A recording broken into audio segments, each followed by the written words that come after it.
오늘 예레미야서 있는 말씀 24장 7절의 말씀을 가지고 회심이라고 하는 제목으로 하나님의 말씀을 증거하도록 하겠습니다. 이 세상 사람 모두가 다 천국에 들어갈 수 있다면 성경에 천국과 지옥에 관한 이야기가 나오지 않을 것입니다. 그리고 회개하라든지 회심하라든지 이런 말도 성경에 필요가 없게 될 것입니다. 성경에 천국과 지옥에 관한 이야기가 나오고 또 회심과 회개에 대한 이야기가 나온다는 것은 곧 이 세상 사람 모두가 다 천국에 들어갈 수 없다고 하는 그런 말씀입니다. 예수님께서 이렇게 말씀하셨죠. 좁은 문으로 들어가라. 멸망으로 인도하는 문은 크고 그 길이 넓어서 그리로 들어가는 자가 많고 생명으로 인도하는 문은 좁고 길이 협착하여 찾는 자가 적음이라. 두 길이 있는데 한 길은 넓은 길이고 한 길은 좁은 길입니다. 두 문이 있는데 하나는 좁은 문이고 다른 하나는 넓은 문입니다. 예수님께서는 생명으로 인도하는 문이 좁다고 말씀하시고 또 생명으로 인도하는 길이 좁고 협착하다 이렇게 말씀하셨습니다. 그래서 찾는 자가 적다고 합니다. 우리가 주변을 둘러보면 정말 회심하여 예수님을 믿는 사람들이 숫자가 적습니다. 그리고 예수를 믿지 않고 세상 그저 향락과 쾌락에 빠져서 살아가는 사람들의 숫자가 훨씬 더 많습니다. 이처럼 성경에는 두 종류의 사람들이 있음을 계속해서 말씀하고 있습니다. 시편 147편 11절에는 이런 말씀이 있습니다. 여호와는 자기를 경외하는 자들과 그의 인자하심을 바라는 자들을 기뻐하신다 하는 말씀이 있습니다. 이 말씀은 하나님께서 기뻐하시는 사람이 있는가 하면 또 그렇지 않은 사람들이 있다는 것입니다. 우리가 잘 아는 말씀 중에 로마서 8장 28절에 하나님을 사랑하는 자 곧 그 뜻대로 부르심을 입은 자들에게는 모든 것이 합력하여 선을 이룬다 하는 말씀이 있습니다. 역시 모든 것이 합력하여 선을 이루는 사람이 있는가 하면 그렇지 않은 사람들이 있다는 것입니다. 예수님께서 말씀하신 비유의 말씀 중에 천국과 지옥에 관한 명확한 말씀이 나오는 것이 바로 마태복음 25장에 나오는 양과 염소의 비유일 것입니다. 예수님께서는 오른편에 있는 양들에게 이렇게 말씀하시죠. 내 아버지께 복받을 자들이여 나와 창세로부터 너희를 위하여 예비된 나라를 상속받으라. 오른쪽에 있는 양들에게는 영원한 하나님의 나라 천국에 대한 약속의 말씀을 주셨습니다. 그리고 왼편에 있는 염소들에게 이렇게 말씀하시죠. 저주를 받은 자들아 나를 떠나 마귀와 그 사자들을 위하여 예비된 영원한 불에 들어가라. 지옥에 관한 말씀입니다.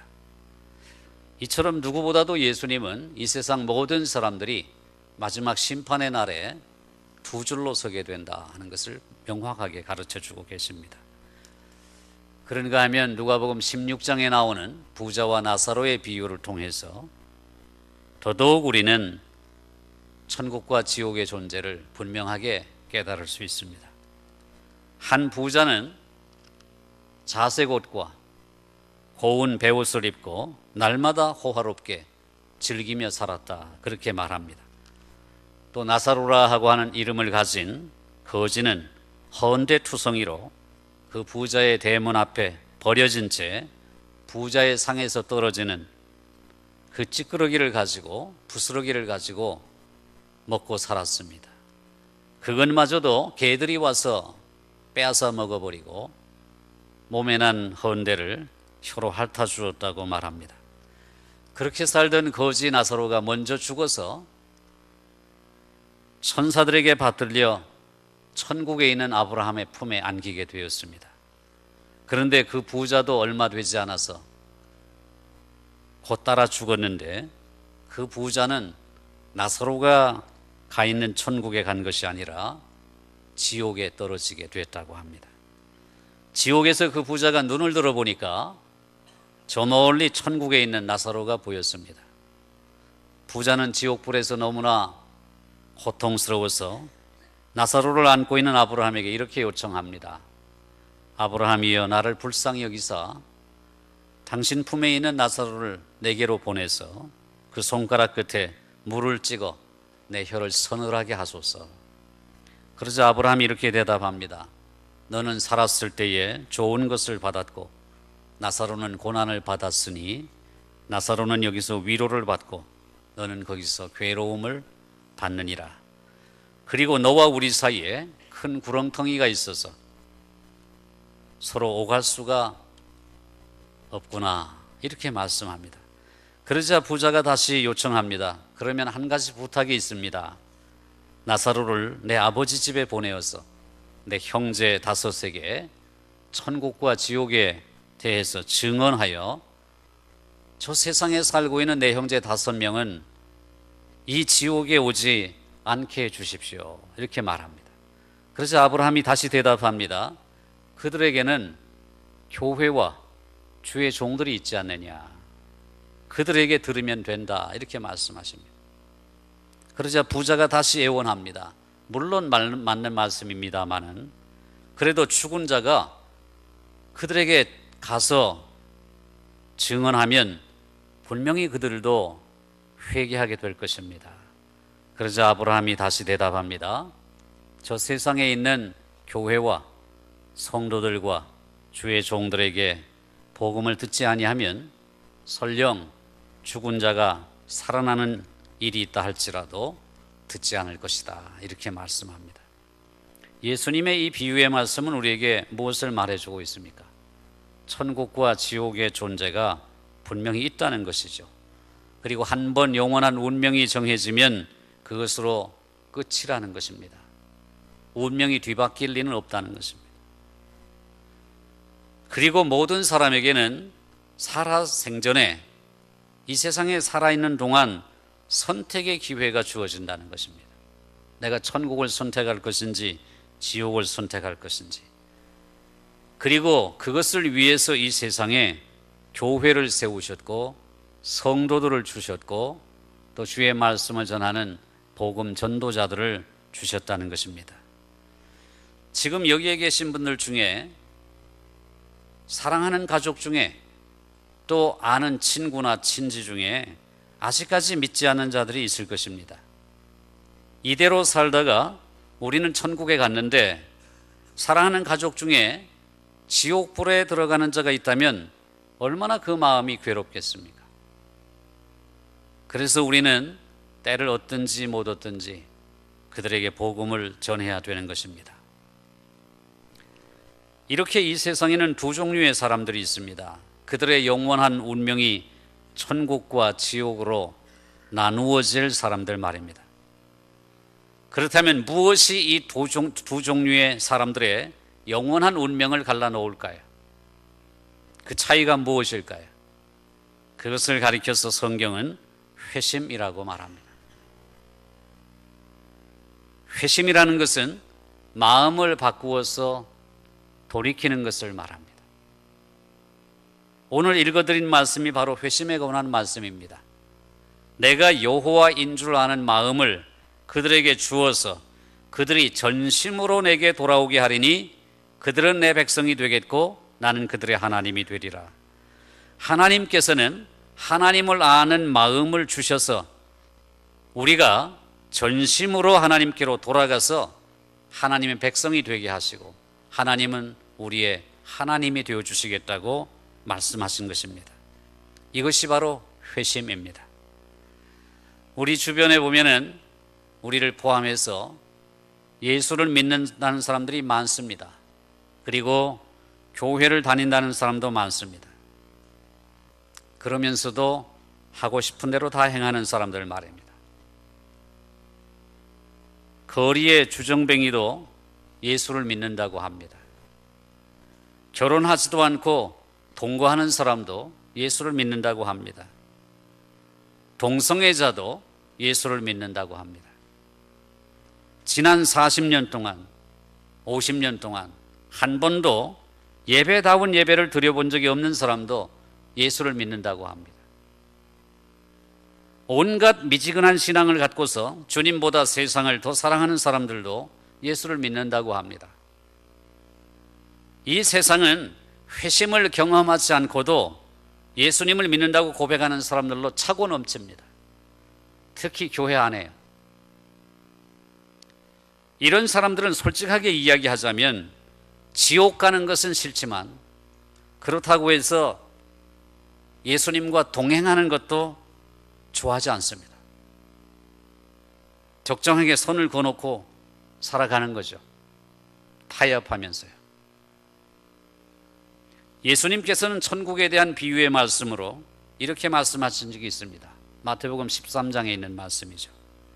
천국은 마치 밭에 감추인 보화와 같으니 사람이 이를 발견한 후에 숨겨두고 기뻐하며 돌아가서 자기의 소유를 다 팔아 그 밭을 사느니라. 또 천국은 마치 좋은 진주를 구하는 장사와 같으니 극히 값진 진주를 발견하며 자기의 소유를 다 팔아 그 진주를 사느니라. 이 비유의 말씀은 천국의 가치에 관한 말씀입니다. 그러나 저는 이 말씀이 오늘 제가 말씀드리고 있는 회심에 관한 말씀이기도 하다고 생각합니다. 회심은 전심으로 돌이키는 것입니다. 전심으로 100%입니다. whole heart입니다. 모든 마음입니다. 밭에 감추인 보화의 비유와 극히 값진 진주의 비유의 핵심은 자기의 소유를 다 판다는 데 있습니다. 그리고 그것을 쟁취하는 것입니다. 그만큼 천국은 우리 인생 전체를 걸어도 아깝지 않은 것임을 말씀하고 있는 것입니다. 전심으로 돌이켰다고 하는 것은 이제 세상을 안 보겠다는 것입니다. 천국만을 바라보겠다는 것입니다. 세상을 보지 아니하고 주님만 보겠다는 것입니다. 사도 바울이 바로 그 대표적인 인물입니다. 어떻게 고백합니까? 모든 것을 해로 여김은 내 주 그리스도를 아는 지식이 가장 고상하기 때문이라. 내가 그를 위하여 모든 것을 잃어버리고 배설물로 여김은 그리스도를 얻기 위함이니라. 예수 그리스도를 얻기 위해서 세상의 모든 보화와 지식까지도 배설물처럼 여긴다는 거죠. 이게 바로 전심으로 돌이키는 사람의 고백입니다. 회심의 증거인 것입니다. 예수를 믿는다는 것은 교회에 다니는 것으로 입증되는 것이 아닙니다. 바로 회심의 증거가 있느냐 하는 것입니다. 여러분은 오늘 가슴에 손을 얹고 내게 정말 회심의 증거가 있는가, 회심의 경험이 있는가, 이것을 물어보셔야 됩니다. 천국과 지옥을 갈라놓는 것이 바로 이것이기 때문입니다. 예수님만이 나의 보화입니까? 이 질문입니다. 저는 오늘 회심에 대해서 말씀드리면서 우리가 믿는 기독교 신앙의 골격을 이루는 몇 가지 진리에 대해서 말씀하고자 합니다. 첫째는 하나님께서 우리를 창조하실 때에 하나님의 영광을 위해서 창조하셨다는 사실입니다. 이 사실을 우리가 깊이 인식해야 됩니다. 하나님이 나를 창조하셨다. 창조의 목적이 무엇인가? 하나님의 영광을 위해서다. 이사야 43장에서 하나님이 이렇게 말씀하십니다. 내 아들들을 먼 곳에서 이끌며 내 딸들을 땅 끝에서 오게 하며 내 이름으로 불려지는 모든 자, 곧 내가 내 영광을 위하여 창조한 자를 오게 하라. 내가 그를 지었고 내가 그를 만들었느니라. 땅 끝에서부터 남자들과 여자들을 불러 모으는데 하나님께서 그들을 하나님의 영광을 위해서 창조하셨다고 말씀합니다. 신앙의 출발입니다. 하나님이 나를 창조하셨다. 나는 하나님의 피조물이다. 하나님이 무엇 때문에 나를 창조하셨는가? 바로 하나님의 영광을 위해서 창조하셨다는 것입니다. 인생의 모든 일을 잘 이해하고 그리고 잘 출발하려면 이 사실에서 시작이 돼야 됩니다. 나는 왜 이 세상에 있는가? 내가 왜 이 세상에 태어났는가? 하나님이 왜 나를 창조하셨는가? 하나님은 우리를 하나님의 영광을 위해서, 그 말은 하나님의 영광의 빛을 받아서 프리즘 역할을 하도록 만드셨다 하는 것입니다. 우리의 인생의 목적은 바로 하나님의 영광을 드러내는 것입니다. 두 번째 진리가 이것입니다. 앞에 말씀하신 것과 동일한데요. 나는 무엇을 위해서 살아야 될 것인가? 나의 인생의 목적을 분명히 정해야 된다는 것입니다. 그것은 바로 앞에 말씀드린 대로 하나님의 영광을 위해서 사는 것입니다. 기독교 신앙의 요체가 되는 교리 문답이 있는데 그 중요한 교리 문답의 1번 문제가 인생의 제일 되는 목적이 무엇이뇨? 이런 질문입니다. 그 대답이 뭐냐면 하나님을 영화롭게 하고 또 영원토록 그를 즐거워하는 것입니다. 이게 대답입니다. 하나님을 영화롭게 한다는 것은 그분을 좀 더 영광스럽게 한다는 뜻이 아닙니다. 하나님의 영광을 인정하고 그것을 다른 어떤 것보다도 가치 있게 여긴다는 것입니다. 그럼 우리는 어떻게 하나님을 영화롭게 할 수 있을까요? 시편 50편 23절에는 감사로 제사를 드리는 자가 나를 영화롭게 한다, 그렇게 말씀하십니다. 감사하는 것이 하나님을 영화롭게 하는 것입니다. 우리가 날마다 감사하는 것입니다. 하나님의 은혜에. 오늘 여러분이 하나님이 내게 주신 은혜를 감사한다고 하면 하나님을 영화롭게 하는 것입니다. 로마서 4장 20절에 보면 아브라함은 믿음으로 견고하여져서 하나님께 영광을 돌렸다고 말씀합니다. 무엇이 하나님을 영화롭게 하고 하나님께 영광을 올려드린다고요? 믿음으로 견고해지는 것. 어떤 시련이 와도 어떤 고난이 와도 굳건한 믿음 위에 서서 하나님을 신뢰하는 것이 하나님을 영화롭게 하는 것입니다. 그게 바로 하나님을 영광스럽게 하는 것입니다. 자, 하나님의 영광을 위해서 산다는 것은 날마다 하나님 은혜에 감사하고 또 무엇보다도 하나님을 가치 있게 여기고 그리고 믿음 위에 굳건히 서는 것이 하나님께 영광을 돌리는 것이다. 여러분, 이 사실을 분명하게 기억하시기를 바랍니다. 감사로 제사를 드리는 자, 믿음에 견고한 자, 다른 어떤 가치보다도 하나님을 우선 가치에 두는 것, 이것이 바로 하나님을 영화롭게 하는 길입니다. 세 번째 진리는 이것입니다. 한결같이 우리는 하나님을 영화롭게 하지 못했다는 사실입니다. 저도 여러분도 마찬가지입니다. 로마서 3장 23절은 모든 사람이 죄를 범하였음에 하나님의 영광에 이르지 못하였다, 이렇게 말씀합니다. 하나님의 영광에 이르지 못하였다는 말은 하나님을 영화롭게도 하지 않고 감사하지도 않는 자들이 어리석게도 썩어지지 아니하는 하나님의 영광을 썩어질 우상으로 바꾸었다는 것입니다. 다시 말하면 하나님의 영광을 그보다 덜 가치 있는 것으로 바꾸었다는 것입니다. 또다시 말하면 하나님보다 더 사랑하는 것들을 많이 두었다는 것입니다. 이게 바로 죄인들의 특징입니다. 죄의 본질은 무엇이냐면 하나님의 영광을 가장 가치 있는 자리에 두지 않는 것이 죄의 본질입니다. 이런 의미에서 우리 모두는 죄인입니다.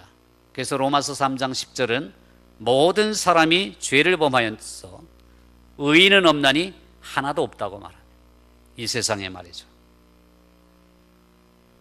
죄가 갖는 가장 큰 악은 우리 자신이나 이웃들에게 미치는 해악이 아닙니다. 물론 그것도 큰 죄이기는 합니다마는 죄가 불의한 것은 무엇이냐면 하나님을 경멸히 여기는 것입니다. 하나님께 영광을 돌리기는커녕 하나님을 멸시하고 업신여기는 것입니다.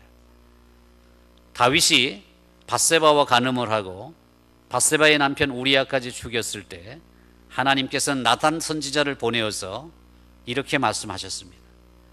결혼이 얼마나 숭고한지 아느냐, 생명이 얼마나 숭고한지 아느냐, 이렇게 말씀하지 않으셨습니다.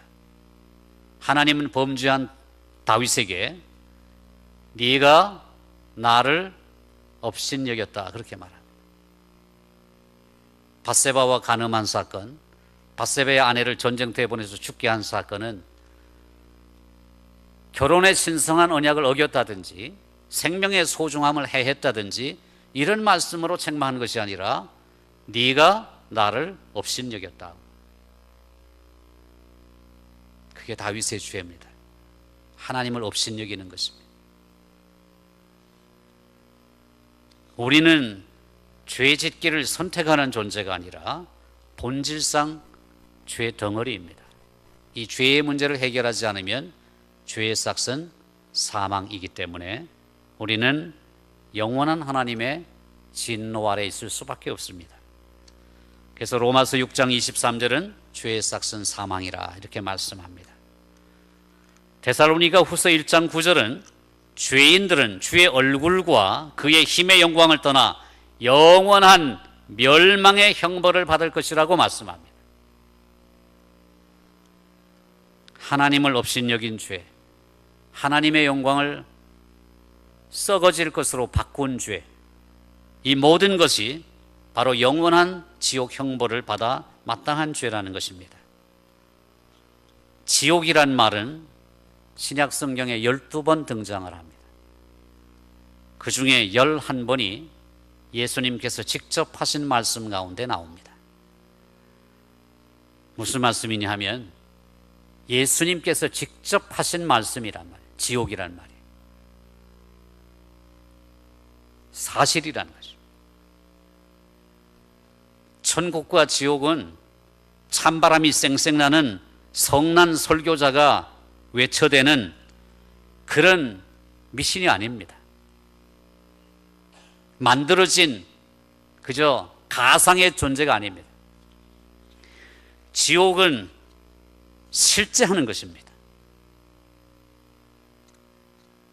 지옥은 그 저주에서 죄인들을 구원하시기 위해 십자가를 기꺼이 지신 하나님의 아들 예수 그리스도께서 직접 준엄하게 경고한 사실이요 실제라는 사실입니다. 지옥은 고통의 장소입니다. 예수님은 지옥을 영원히 꺼지지 않는 불타는 곳이라고 묘사합니다. 형제를 대하여 미련한 놈이라 하는 자는 지옥불에 들어가리라. 만일 내 눈이 너를 범죄하거든 빼어내버리라. 한 눈으로 영생에 들어가는 것이 두 눈을 가지고 지옥불에 들어가는 것보다 나으니라. 거기에는 구더기도 죽지 않고 불도 꺼지지 아니하느니라. 거기에서는 슬피 울며 이를 갈미 있으리라. 이 모든 말씀이 다 예수님이 하신 말씀입니다. 지옥은 고통의 장소이면서 영원한 곳입니다. 한번 지옥불에 들어가면 나올 길이 없습니다. 예수님은 최후의 심판에 대해서 이렇게 말씀하셨죠. 저주를 받은 자들아 나를 떠나 마귀와 그 사자들을 위하여 예비된 영원한 불에 들어가라. 그들은 영벌에, 의인들은 영생에 들어가리라. 죄인들의 거처인 지옥과 의인들의 거처인 천국은 서로 왕래할 수 없는 영원한 거처라는 것입니다. 이러한 영원한 지옥불에 들어갈 수밖에 없는 죄인들을 위해서 하나님이 하신 일이 있습니다. 이것이 바로 복음입니다. 하나님은 그 크신 긍휼로 그 아들 예수 그리스도를 보내어 우리 죄인들을 대신하여 십자가에서 죽게 하시고 육체적으로 부활하게 하심으로 우리 죄인들에게 영원한 생명을 약속하셨습니다. 우리가 범죄함으로 창조주 하나님의 저주 아래 떨어졌습니다. 하나님은 자신이 의로우시기 때문에 우리의 범죄함에 대하여 벌을 내리실 수밖에 없으셨죠. 그래서 우리를 지옥에 보낼 수밖에 없는 것입니다. 그러나 하나님은 다른 한편으로 사랑이시지 않습니까? 우리를 용서하셔야 되지 않습니까? 그래서 이 딜레마, 우리의 죄를 벌하실 수밖에 없고 우리를 사랑하실 수밖에 없는 이 딜레마를 해결하시기 위해서 하나님은 지혜를 발휘하셨습니다. 그 하나님의 지혜가 무엇이냐 하면 바로 죄인들을 향해서 쏟아부으실 하나님의 진노를 그 아들 예수 그리스도에게 대신 쏟아부으시고 우리의 죄를 예수님에게로 전가시키고 예수님의 의를 우리에게 전가시켜서 우리를 의인 삼아 주시고 우리를 사랑해 주신 것입니다. 우리는 십자가에 못 박힌 그리스도를 전하니 유대인에게는 거리끼는 것이요 이방인에게는 미련한 것이로되 오직 부르심을 받은 자들에게는 하나님의 능력이요 하나님의 지혜라고 말씀했습니다. 하나님은 지혜를 발휘하셔서 우리의 죄를 용서하셨고 또한 하나님의 공의를 만족시키셨습니다. 예수님의 수제자였던 베드로도 이 복음을 이렇게 묘사합니다. 예수님께서 친히 나무에 달려 그 몸으로 우리 죄를 담당하셨으니 이는 우리로 죄에 대하여 죽고 의에 대하여 살게 하려 하심이라. 그가 채찍에 맞음으로 너희가 나음을 입었도다. 이렇게 말씀합니다. 예수님께서 우리의 죄를 대신 짊어지시고 우리가 받을 형벌을 대신 받으심으로 하나님의 공의가 만족되셨고 우리를 용서해 주시고 하나님의 자녀 삼아 주심으로 하나님의 사랑이 만족된 것입니다. 이것이 바로 복음입니다. 오늘 여러분들은 이 복음을 다시 한번 확인하시기 위해서 이 자리에 계십니다. 그렇다면 예수께서 이룩하신 이 복음을 통해서 내가 이 유익을 얻기 위해서 어떻게 해야 되는가? 이것이 제가 여러분에게 드리는 마지막 말씀입니다. 그것이 무엇이냐면 회개하는 것입니다. 죄를 회개하는 것입니다. 성경은 이렇게 말하죠. 너희가 회개하고 돌이켜 너희 죄 없이 함을 받으라. 회개하는 것입니다.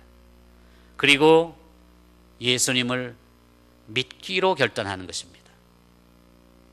주 예수를 믿으라. 그리하면 너와 내 집이 구원을 얻으리라. 이렇게 말씀하십니다. 자, 우리 죄인이 예수님께서 십자가에서 이루신 이 구원을 나의 것으로 삼기 위해서 해야 할 두 가지 사실이 있습니다. 첫째는 회개하는 것이고 둘째는 믿는 것입니다. 이 회개와 믿음을 한 단어로 말하면 회심입니다. 사실 동전의 앞뒷면이죠.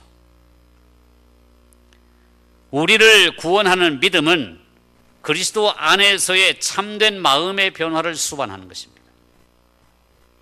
믿음은 진리에 대한 끄덕거림, 동의만을 의미하지 않습니다.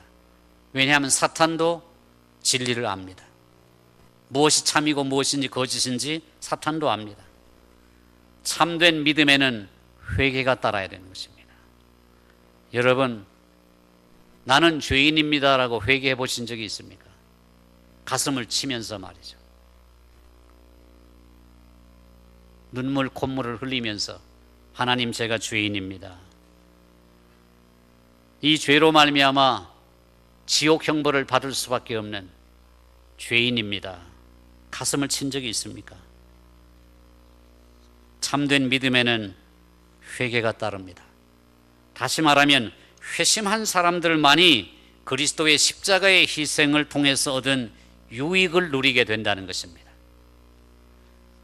회심은 하나님의 선물입니다. 그리고 그것은 기적입니다. 우리는 그것이 기적이라고 고백하기 전에는 결코 회심이 얼마나 깊고 놀라운 진리인지 이해할 수 없습니다. 다시 한번 말씀드리지만 우리는 죄를 지었을 뿐만 아니라 본질상 죄인입니다. 우매하고 완고하고 죄와 허물로 죽은 자들입니다. 그래서 본질상 하나님의 법에 순종할 수 없는 자들이었습니다. 죄와 허물로 죽은 자들을 살리셨다고 하는 것이 기적인 것입니다. 하나님께서 기적을 베풀지 않으시면 복음을 듣더라도 긍정적으로 반응할 수가 없습니다. 어떻게 보면은 회개와 믿음은 우리의 의지와 관련이 됩니다. 그러나 하나님께서 역사하시지 않으면 우리는 결코 회개할 수도 믿을 수도 없는 것입니다. 오늘 본문 말씀 예레미야 24장 7절에서 뭐라고 말씀합니까? 내가 여호와인 줄 아는 마음을 그들에게 주겠다고 말씀합니다.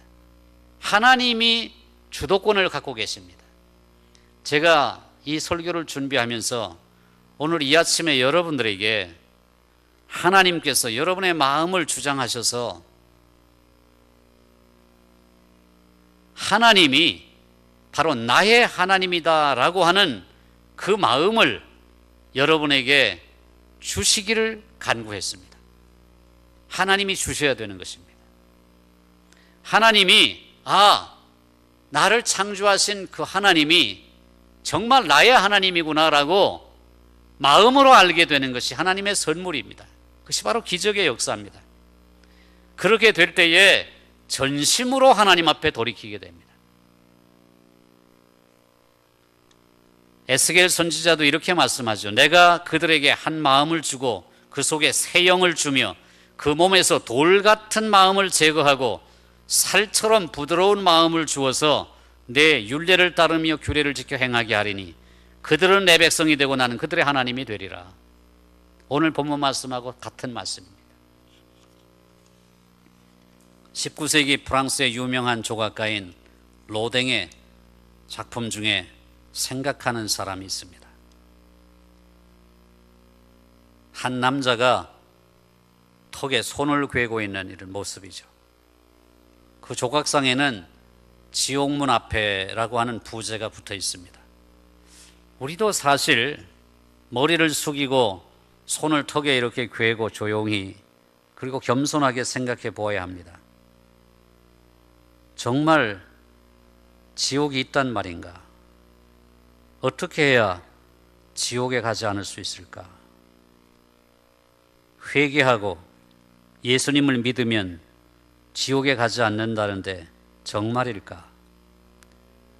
여러분, 이 문제는 인생에서 다른 어떤 문제보다도 가장 중요하고 심각한 문제입니다. 그런 의미에서 오늘 이 자리에 오신 여러분들은 정말 잘 오신 것입니다. 이런 복음을 듣지 못하고 죽어가는 사람들이 많은데 오늘 내가 예수님을 믿고 안 믿고를 차치하고서라도 일단 복음의 말씀을 들었다는 것 자체가 얼마나 복된 말씀인지 모릅니다. 만일 여러분들이 오늘 이 복음을 듣고 예수님을 구주로 영접하고 회개하기로 그렇게 작정하신다면 하나님의 큰 은혜입니다.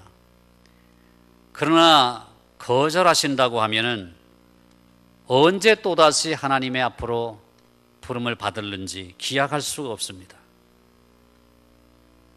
만일에 정말 예수님을 나의 구주로 영접하지 않고 지옥에 갔을 때에 후회하면 이미 때는 늦은 것입니다. 하나님, 제가 복음을 듣지 못해서 못 믿었습니다라고 변명할 수가 없게 되는 것입니다. 믿음이라고 하는 것이 무엇이냐 하면 왕이 주는, 임금님이 주는 선물을 받기 위해서 내민 거지의 손과도 같습니다. 두 사람의 거지가 있었습니다. 임금님이 행차하신다는 소문을 듣고 한 거지는 이 더러운 손을 내미는 것이 부끄러워서 손을 씻으러 갔습니다.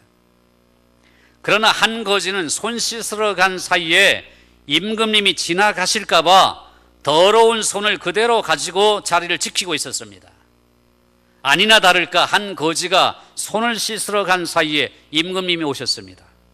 더러운 거지는 그 손 그대로 내밀어서 임금님이 하사하시는 선물을 받았습니다.